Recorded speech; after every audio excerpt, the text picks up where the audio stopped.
there guys, this is DJ Slope here from Slope's Game Room with my son Toby. Guys. Hello guys. Yeah, so it's another Q&A here for May. I know last month was a little bit quieter with unboxing videos and all that sort of thing. I'm just trying to sort out a few things here. We've got another baby coming in a couple of months. Plus I went on, there was quite a lot going on and all that sort of thing. But I do have 2 new complete histories ready for this month coming up, as well as a Kickstarter video that me and Larry have done as well. So expect to see that. Yeah, so that's what's going on. Absolutely. Yeah. Should we answer the questions? Yeah, let's do it. Oh, and actually I am going away on Tuesday, a bit of a last minute holiday to Disneyland Paris again, where I'm actually going to be recording a very small snippet for my next complete history video. So there's your clues as to what that is. Obviously my patrons already know what it is, and thank you patrons. This is the Q&A. Let's get straight into it. Starting with Tim Labonte Standstill Pictures. Tim Labonte Standstill Pictures. He asks, what is the funniest game you've ever played, the saddest and the scariest? The funniest, I think, is probably the new the later South Park game, South Park Stick of Truth. Yeah, did you like that one? Yeah, he didn't play it. Stick of Truth, I think that was probably it. Other than Portal 2, like, I know it's a bit more dry humour, it's not laugh out loud comedy, but that was brilliant. I absolutely love that. You doing this with your hands? Yeah. The saddest, I really don't know if I've played these sad games that, you know, got me sad or anything like that. I generally can't think of any. I don't think I've played any, I can't think of any sad games I've played. You sit on your bottom, we gotta do this. Yeah. You gonna sit like that? Yeah. Right, I don't know what the saddest would be. We're opening the box. No, we're not doing an unboxing today. I'm Daddy's present. Okay, we'll open up soon. We'll open another one in the next few days. I do have a unboxing coming up. Box. Yeah, we will open a box. We will open a box. Yeah. The scariest, that would probably, well, without a shadow of a doubt, be Resident Evil 7. No way. Yes, way. Resident Evil 7. And the monster. There was a monster, yes. Can we do this on the screen? You're ruining my Q&A. Number 2. Right, here we go. Question 2. I've only got 6 questions. Question 2. Right, here we go. Look. We're going to do question 2. Oh dear. Oh dear. Yeah, without a doubt, Resident Evil 7 was easily the most scared I've ever been in a video game. I remember, like, obviously jumping in old, I think it was like Quake 3, that one with a storyline. That was quite a scary game when I was younger, playing that at night. One of the Condemned games, that was really good on the 360. Yeah. There will be a jump cut now because Survey Monkey stopped working. Hey there guys, back again. Had to do a little bit of a jump cut there. Got my son some drinks. Hello guys.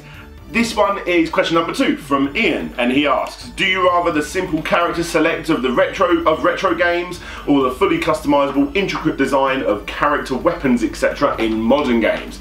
Definitely more on the retro side for me, just because I don't have enough time to play games. I don't want to spend all of that time in the character select creation, you know, phase. I suppose, you know, some of the earlier Sims games, when I played those, they were probably the last ones I did. Oh no, I did not Evolve. What was that other one? Spore. That game. I went a bit crazy with that, you know, but that was probably the best part of that game. No, definitely more on the retro side for me. Absolutely. Question number 3. This one's from DJ from Team Not Crash, and he asks, do you have any suggestions for backing up your projects and the media you use for your videos? Is it a mix of cloud and external storage? Look in there, can you see? To answer your question, I actually put all of my completed videos, like the hard original RAW file, over to an external hard drive. I normally do about 5 or 6 in a go when I remember to do them. And I'm talking everything, even the Patreon exclusive stuff, the stuff that gets shown on my channel, you know, top 10s, everything goes onto an external hard drive. Toby, you got a shush. You got a shush. And I don't normally put things up in the cloud like I have done in the past. I put Larry's stuff up there when I'm doing videos for Larry, and they're all actually in one place. I think that's in Mega actually. So yeah, that's what I do with mine, and I take them off my hard drive, wipe everything clear. I never keep any of the save stuff, like the pictures I use or anything like that. I save the best stuff into one particular folder so I can use them for later videos. If ever I need a nice cut out image of like Parappa the Rapper or whatever I've done. So yeah, I never keep any of that. I just wipe it all off and start the next video. And that's it really. The only things I keep on my main hard drive that I edit with are all the things like the intro to my show, little things like that, the end screen, Patreon logos and things like that, but everything else just gets put on an external hard drive. That's all I do. Number 2, what are your suggestions for promoting your channel in a way that doesn't come off as slimy or begging? Like suggestions in terms of video tagging and the use of social media. Okay, I will tell you, in my personal experience, it's quite hard to, the line is very thin between, that begging sort of channel and, just having a channel that doesn't do anything like that at all. So I would definitely say Twitter. Twitter is probably the thing that's helped me the most. I mean, obviously you could say things like putting my videos on Larry's channels and that sort of thing is definitely helpful, but if it wasn't for Twitter in the first place, of contacting all of these different websites and other YouTubers, I think almost everyone that I've collaborated with that I didn't know beforehand, I originally contacted via Twitter. There's a couple of Facebook ones in there. I think I got hold of Kim Justice on Facebook, and I think I even got hold of a couple of people on VidMe as well. But I would say Twitter. Learn how to promote yourself on Twitter, become a very social person, make sure you're commenting on other people's videos, that sort of thing. In regards to e-begging, you've just sort of got to do it. With the way YouTube is at the moment, the majority of the money that I'm getting now is via Patreon. That's probably now my main source of income now, via YouTube of course. I do have a 9-to-5 job. So, you just got to bite the bullet. The first time you do it is going to be hard, and it's going to be hard to say those words, support me on Patreon, that sort of thing, but you've just got to do it. The way YouTube is at the moment, there's just no way you're going to be able to make any kind of money on YouTube if that's what your plan is, if you don't use things like Patreon or, promoting and cross-branding and that sort of thing, and I haven't delved into that yet, so we'll see. But yeah, I would just say, number 1, get really, really good at social media, primarily Twitter, but Facebook as well, and just get out there, talk to lots of people, try and collaborate as much as you can, and the most important thing is just be a regular uploader. When I started putting my videos up once a week at that same quality, I really do believe it's important to have quality and quantity, then that really made a big difference to my sub count and view count. So yeah, there you go. Quite a lot of rambling there, but hopefully you took something from that. Question number 4. Question number 4. Yeah. This one is from Liam, and Liam asks, the first album on vinyl I remember hearing was Kings of the Wind, Frontier by Adam and the Amps.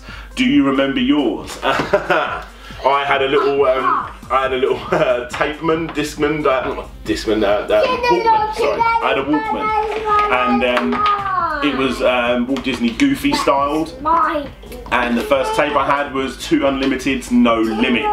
I also then followed that up with Sesame's Treat, which was it Sesame's Treat? It was basically a happy hardcore sort of sounding mix of the Sesame Street theme tune, and it was actually quite good.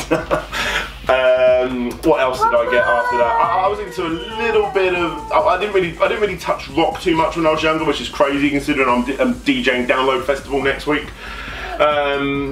But the majority of my stuff was dance. I think the first time I actually went out of my way to find my own album was when I bought Robert Miles' Children album, and rest in peace to Robert Miles, such a great producer, and that album is still probably the first album I bought that's as good today as it was back then, an absolute classic. Yeah, so Robert Miles. In regards to vinyl, they were all on tape. The Robert Miles was actually on CD, but the first record was actually, I'll put a picture up on the screen of a compilation record that I've actually managed to buy like 3 times. I want to get it again because they always get they're really old versions, they're all a bit scratched up. I want to find a really good quality copy of. let the music scratch. I was a big hip hop fan as well, and that was very much an 80s sort of disco hip hop sounding mixtape on a record. And I was fascinated with the album artwork, and yeah, that was probably my first record. And question number 5. This one comes from James Loveridge. Say, hey guys. No. Okay. Hi guys. Hey guys. Guys. What's your name? Toby. Toby. Hey guys. Right. Okay. Question number 5. This one's from James Loveridge, and he asks what. He actually's got quite a few questions here, so I'll go through them. What is your favourite arcade game? Hands down, without a doubt, Dance Dance Revolution 2. Dance Dance Revolution 2 second mix. My God, I put so much time into that game. I'm going to build myself a big, proper dance mat machine one day when I've got a nice garage to put it in. They've got enough room in this house. Stupid amounts of money I've put in those dance mat games, arcade machines, without a doubt. Other than that, maybe racing games like Daytona USA. I played a lot of 18-wheeler American Pro Trucker, Jambo Safari. And then on the lower end, shooting games like your typical Time Crisis and stuff like that, and the random things that Sega put out and never see again, which is always sad. But we gotta go on there, you gotta be quiet, remember? Next one is, what's your favourite TV show from back in the day? TV show from back in the day. My favourite TV show of all time is probably Friends, followed by the American version of The Office, although I absolutely adore the English one. I really, really like the American one. But TV show back in the day would probably be something like Ren and Stimpy. I was pretty obsessed with Ren and Stimpy. There was a lot of cartoons. I watched a lot of the stuff on Cartoon Network. This was not right back in the day, so all things like, you know, Johnny Bravo, Powerpuff Girls, Cow and Chicken, you know, Two Stupid Dogs, you know, all that sort of thing. I was really into that, but a lot of Nicktoons, Hey Arnold, Ren and Stimpy as well. I wasn't the biggest fan of Rugrats. That was not 100% for me. I didn't mind it, but I remember watching a lot of the American Nicktoon stuff that not a lot of people in this country knew about, so I was obsessed with things like, I mean, obviously we knew who Kenan and Kel is, but does anyone remember The Adventures of Pete and Pete? I was really, really into that. Clarissa Explains It All. There was one that played with the electricity on Nicktoons as well. I can't remember what that was, but Are You Afraid of the Dark? Was that, have you ever had a thought like this? Strange Things Happens When You're Going Around the Twist, whatever that one was, I was really into that. Yeah, so, and obviously Turtles, Ghostbusters, yeah, it's a very obvious list, you know. I was a kid of the 90s, so I was into that sort of stuff. How do you feel about those assistants, i.e. Google Home and Amazon Echo Dot and Alexa? I mean, I know people that have them, it's not for me. Remember, we got shush, I'm on the camera. They're not for me. I see people around my office like, remind me at whatever time to do. I just don't do any of that at all. But then I forget a lot of stuff, so maybe I should. Yeah, at the moment it's just not a part of my life, but you know the way technology is. In 2 or 3 years time, maybe it will become something big in my life. And finally, the last question is, how do you end up being a human guinea pig? If you don't know, me and 5 friends basically had our own TV show back in the day on Channel 5. It was on 7:30 on Monday nights, where we basically were, I hate to say it, another version of Jackass, but that's probably the best way to explain it without going into too much detail. Some very, very, very intelligent scientific guy would be like, what would happen if blah, blah, blah, blah, blah, and then he would get us to basically do that thing. It was probably the best month of my life before this little one come along, you know. Yeah, it was absolutely incredible. How did I get into it? We had our own internet site where we used to put up like stupid stunts and things like that, us just being idiots at parties, being drunk, stupid, you know, like early 20s stuff that we did more than 10 years ago, 15 to 20 years ago, before YouTube was a thing. We had to like upload it, and when you wanted to see a clip of us doing whatever that thing was, you'd have to download it off the website rather than stream it on a platform like YouTube. Eventually Jackass come along, because we didn't copy them, but Jackass did come along. We realised, wow, they were a lot better than us. They did a lot more extreme stuff than we did, so we had to up our game. Then things like Dirty Sanchez came along, and then we had to up our game again, and eventually we very much became our own thing. and we ended up wanting to create a movie called 101 Stunts an Hour, because we hated all the filler that you see in those movies. It's like stupid thing, you know, 101 times in 1 hour. We never got there. I think we got to about 50, and then we all started getting girlfriends. We left the website up, and then a media company called North One Television contacted us. North One Television contacted us, and yeah, the rest is history. We ended up having a TV show, basically, and like I say, yeah, it was one of the best months of my life. I will say one quick thing: we were going to be on Discovery Channel, and if that was the case, I'd probably be a bit more well known for that sort of thing. It was going to be aired in America. Well, Human Guinea Pigs eventually did, but it was going to be aired everywhere where Discovery Channel would be, I suppose. But Channel 5 swooped in when they were trying to rebrand themselves, paid a little bit more money. The company took that, unfortunately, and then the rest just went to crap. Basically, we ended up being on the same time as a UK TV show soap called Coronation Street, which completely killed us because of the third of the TV market watched that and not what was on the other channels, so we lost out in a big way. And that's basically that, really. We never ended up getting a second series because of that. We ended up, I think, towards the end hitting, I don't want to overbrag it, I think it was close to 600,000 TV sets watching by the last episode. It wasn't those numbers near the beginning. Yeah, we went on a talk show for Nuts, actually, the magazine Nuts. We got a couple of magazines interviewed us and that sort of thing. We got recognised a few times. It was a crazy time, but it very much just faded out quite quickly. And then it started airing around the world, and every few months or so we would get just bombarded. I'd say bombarded, like 20 or 30 people. Not really bombardment, but you know that. Would add us from this part of the world, and another like 10, 20, 30 people would add us from this part of the world. And we're like, oh, so we're probably being aired in Australia right now, or we're really being aired in somewhere in Europe, you know. So it really did get shown around quite a lot, but sadly it is what it is, and that's it now. Not many people know about it, but for anyone out there that does want to know what I'm talking about and see the TV show I used to be a part of when I had long wiggly hair, the Human Guinea Pigs, search that into YouTube, and I'm sorry. Okay, moving swiftly on, question number 6. Bucks. What one?